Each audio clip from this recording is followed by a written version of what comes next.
I don't know, you guys. Am I dating Drew? Hey guys, it's Molly here again for another video, and we've had some new peeps recently join the fam over here. Thanks for those who've come over from the incredible Drew Lynch and Stella's channel.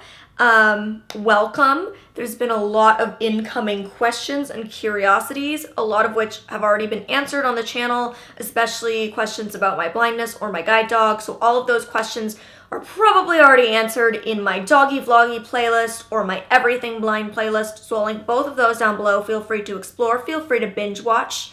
You know, don't skip the ads. Thank you. Very appreciated. And other than that, I felt like I should just do another Q&A because I enjoy doing Q&As. It's one of my favorite videos to do, and I know you guys really enjoy Q&As because we really get to chat. So on my Instagram, at Molly Burke Official, right here, go hit it up. We have some fun over there. I posted this photo right here, and I got, I think 160 questions for this video, which is crazy. I feel like that's the most questions I've ever gotten maybe for a Q&A. So thanks guys for being interested in my life. I don't know how interesting it really is, but I appreciate that you think it's interesting. So as per usual, my mama bear is right down there, right Mom? Hello. Hey everybody. So she is going to be reading the questions from the Instagram. I don't know what questions she's picking. I've never heard these questions before, so let's get into it. First question in the video is, how did you find out you were nominated for a Shorty Award and what was your reaction? Great question to kick it off. Self-promo. Go vote for me. Link below. Link pinned at the top of this video. I would love for you to vote. I would be oh so appreciative. But if you don't know, I was nominated for Breakout Creator in the Shorty Awards. I had no idea. My mom came in and woke me up and was like, she was dancing around the room, and I was like, I knew something good must have been happening, and I was like, what? But I was also waiting on a different thing, so I thought that had gone through, and I was like, oh, really? And she was like, you were nominated for a Shorty Award, and that was not the good thing I was expecting, but obviously it was a really good thing, and I was very excited and super honored and flattered and humbled, and it was, yeah, very exciting. So thank you guys for all your support, because I would not be nominated for Breakout Creator without you peeps. So thank you, and if you feel like I deserve it, which I don't know if I do or not, but I appreciate that I was nominated, then you can vote every single day, once a day on 3 platforms, Facebook, Instagram, and Twitter, and I would be really happy if you did. And since I'm sharing that, I feel like I should just mention something else. I recently got a new P.O. box now that I've moved out to LA, so I'm gonna have that P.O. box linked below as well, and in the pinned comment. So if you do want to ever send me a letter, that's where to send it, or send Gallop a little squeaker toy, that's where to send it. And it'll be linked, the new P.O. box will be linked below all of my videos from now on. So that's that, and now on to the next question. Do you ever wish you still had sight? Pro con about being blind, that whole situation. Do I ever wish I still had sight? Of course, there's days when I wish I still had sight. They are very rare, I will say. The older I get and the more comfortable I get with being blind, the fewer and more far between those days are where I wish I still had sight, but I would be lying to say that I didn't. Of course, there's moments when I get upset and I get frustrated, and I call them my blind days. Everything bad is happening, but everything that's bad that's happening is specifically related to my blindness. So just constantly I break a glass, and then I walk into a door and get a bump on my head, and I spill on my favorite shirt, and everything's happening because I couldn't see. And those are my blind days, and those days are really frustrating. And again, they don't happen often, but when they do, I'm definitely man, having sight would make this a lot easier.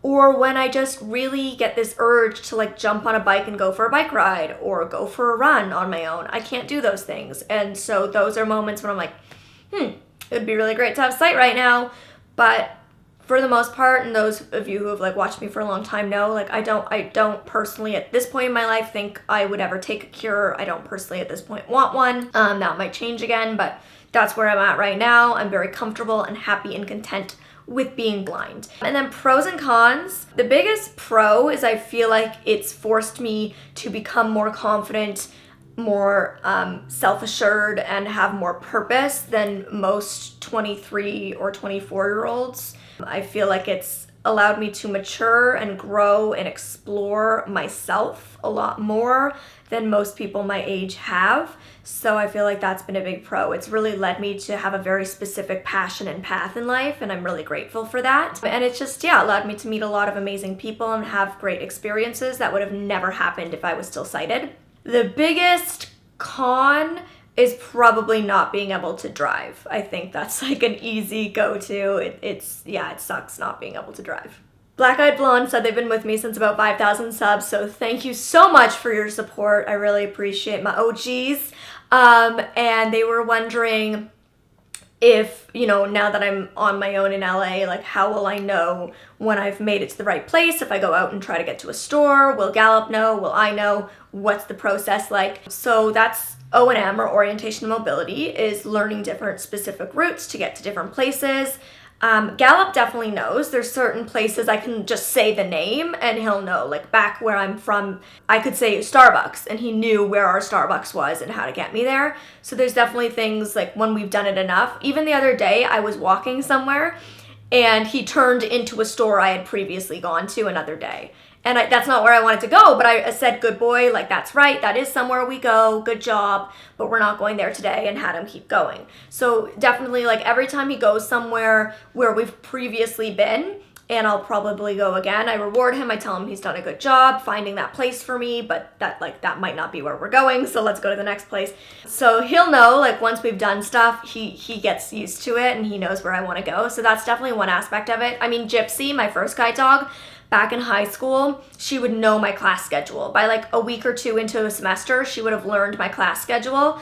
So 5 minutes before the bell would ring, she would start to get up and get me ready to go. And then we would leave and she would immediately take me to the next room in the school that I needed to go to for my next class. So they definitely get used to different routines. So that's definitely an aspect of it. And then the other is me. I know muscle memory. I know how many steps I'm taking. I know how many roads I have to cross, when I have to turn left or right.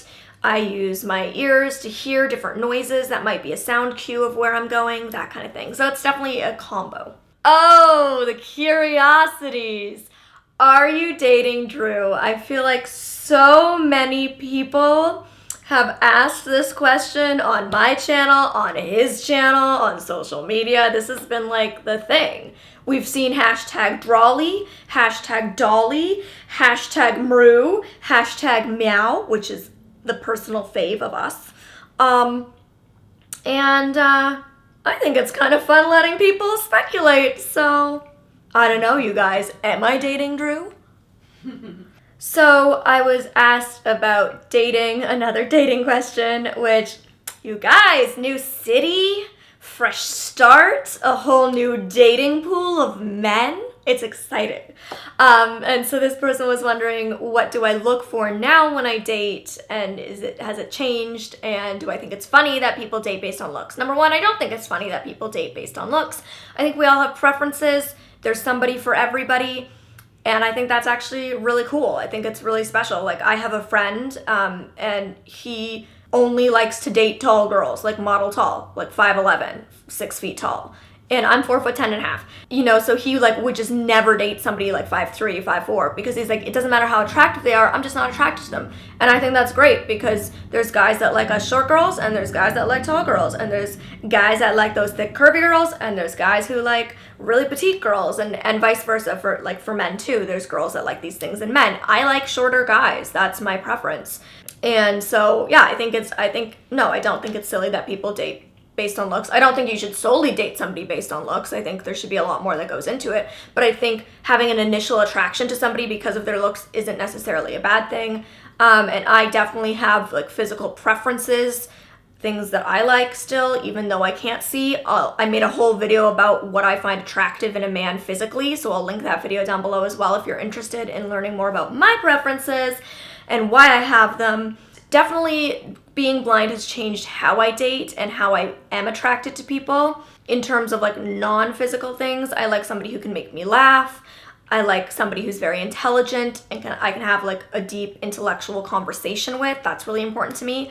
I like somebody who's confident and mature, who has, you know, a job, their life is together. Yeah, those are some of the things. They're financially stable and smart financially, like they don't just recklessly spend. That's important to me, because if I'm going to build a life with somebody, I want somebody who's like going to be smart with their money, because that will one day be our shared money. I look for somebody who likes to be, you know, eat healthy and live a healthy lifestyle, just things like that. Those are really important to me, but it definitely takes me longer to be attracted to somebody. It takes me longer to kiss somebody for the first time than it would probably sighted people, because I don't have that instinctive physical attraction. When I look at the person, I'm not attracted to them. So it takes me longer to get to know somebody, to feel comfortable kissing them for the first time or holding their hand or that kind of thing.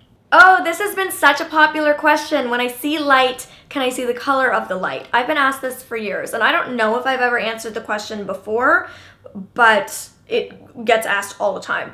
In real life and on social media. So the answer is I can't see the color. I can see the tone, so I can see if it's warm or cool. So if, say, a light is like blue, green, those are cool toned lights, or if it's like red, yellow, those are warm toned lights. So I can tell the difference, but I can't necessarily see what color it is. Also, different colored lights are different brightness. Like they're not, some are not as bright as others. So like dark blue lights, I don't find, or like dark purple lights are not as bright as, say, like a white light or that kind of thing. So those lights I have trouble seeing sometimes, and maybe won't even see at all, because they're just not like bright enough for my eyes. But yeah, if there was like a Christmas tree and there was like the multicolored lights, string lights, I could tell that they weren't just all white lights. I could tell the difference, but I wouldn't be able to be like, that one's blue and that one's red. I could just be like, there's a cool toned one and a warm toned one, and I'm not sure which colors they are. And I definitely have preferences. Like I like white string lights, and there's some types of Christmas lights or fairy lights that I can't look at, like the blue ones that are low power, like the solar powered one, not solar powered, just the low wattage ones. Low wattage bulbs often really bother my eyes, and like the light shakes even more than most lights usually do. So yeah, my eyes have preference when it comes to lights. Charlie asked what the most exciting part about travel is for me. I love eating. I'm a foodie. I love eating new foods. I love the smells and the sounds of different cities and different cultures. I love shopping in new cities and countries.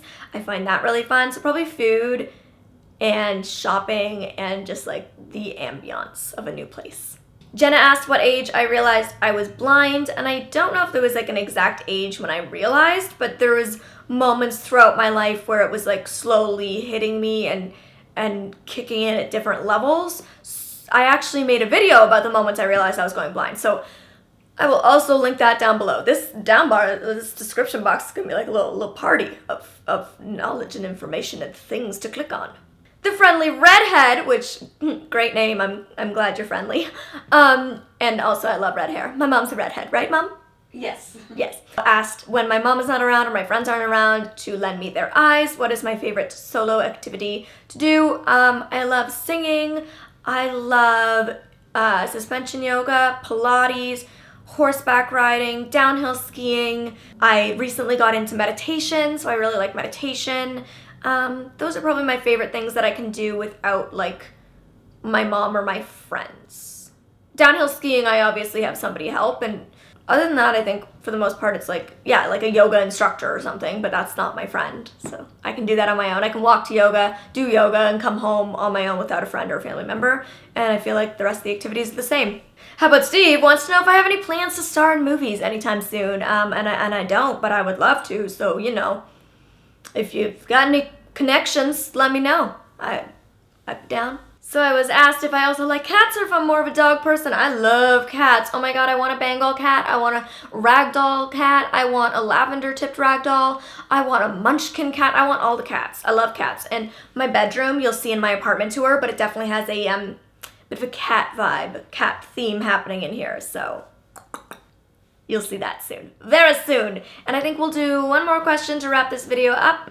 So give it to me, mama. Make it a good one. What inspired you to start a YouTube channel? I've been getting so many of you reaching out recently, asking me for advice on how to start a YouTube channel and be successful on YouTube, which is very sweet and flattering, again, because I don't feel like I'm necessarily like doing anything special that sets my channel apart. So I thank you for like asking me for advice, because I don't know how qualified I am to give it.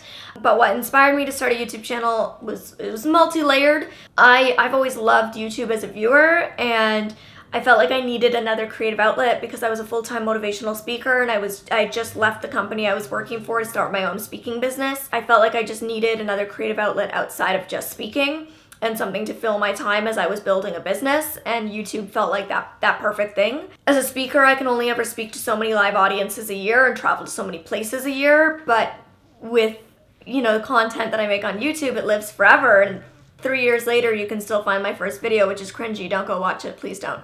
And, you know, anywhere around the world, even if they couldn't have seen me at an event, they can find my videos if they need to, and it can help them, and I really like that. And on top of that, I can also make content about things that I would never get booked to speak about, but I'm still passionate about. You know, I get booked to speak about things like accessibility, diversity, leadership, bullying, mental health, but I'm passionate about makeup and tea and all of these weird things like making my service dog go on a date. And I get to share that part of my life with you guys, not just the things that I get asked to speak about publicly. And I enjoy that because, like everybody, I'm a multifaceted human. I'm not just blindness, I'm not just bullying, I'm not just mental health. I like sharing all of the quirky, fun sides of myself with you guys. Yeah, that's kind of the multifaceted reasons why I decided to start a channel. And I enjoy showing, yeah, that I'm more than a disabled person who was bullied and blind. I am Molly. I'm almost 24. Oh my god, I'm getting old. And yeah, I have like lots of interests and hobbies, and that's me. So thank you guys for joining me for another video. Give it a thumbs up if you enjoyed learning more. Please go vote for me. Please. I would be also appreciative. And hit that subscribe button if you haven't. I would love for you to join the fam. Thanks so much for watching.